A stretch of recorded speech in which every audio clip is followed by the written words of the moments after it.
Handling hostile questions can be more than an uncomfortable 5 minutes with your project team or an embarrassment with your executive officer.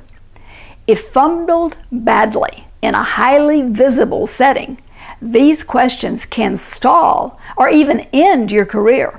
I've seen it happen. Last week's recording presented 2 techniques for responding to these tough questions.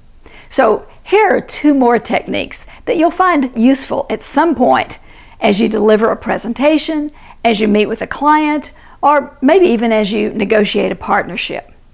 1, use the soften technique.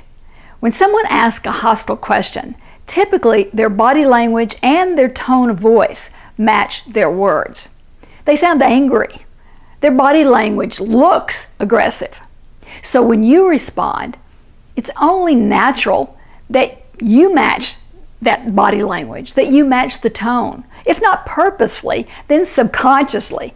The louder the questioner, the louder your own response.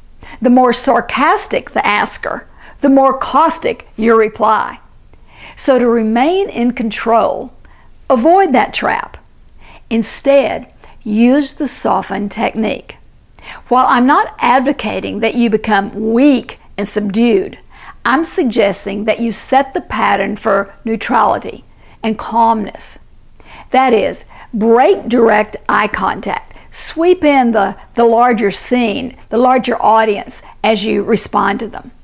Limit those large gestures or stop them altogether. Step out of the other person's physical space. Keep your voice firm but neutral. By that I mean less inflection and even a lower volume.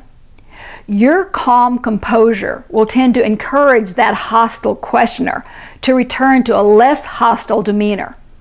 If not, observers will certainly notice a dramatic difference in your calm comportment as compared to that of the hostile person. A second technique in dealing with a hostile question: disarm the person with humor.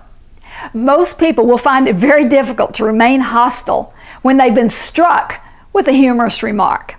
Now, however, I don't mean direct your humor toward that other person, of course. The classic example of such a humorous retort is Ronald Reagan's comeback to the moderator's hostile question about his age during the 1984 presidential debate with the much younger Walter Mondale.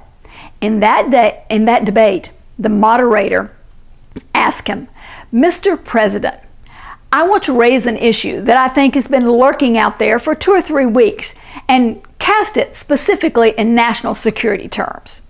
You already are the oldest president in history, and some of your staff say that you were tired after your most recent encounter with Mr. Mondale. I recall that President Kennedy had to go on for days on end with very little sleep during the Cuban Missile Crisis. Is there any doubt in your mind that you would be able to function in such circumstances?" The president responded like this: "Not at all. I want you to know that also I will not make age an issue of this campaign. I am not going to exploit, for political purposes, my opponent's youth and inexperience." The crowd broke into applause and laughter, including Reagan's opponent, Mr. Mondale.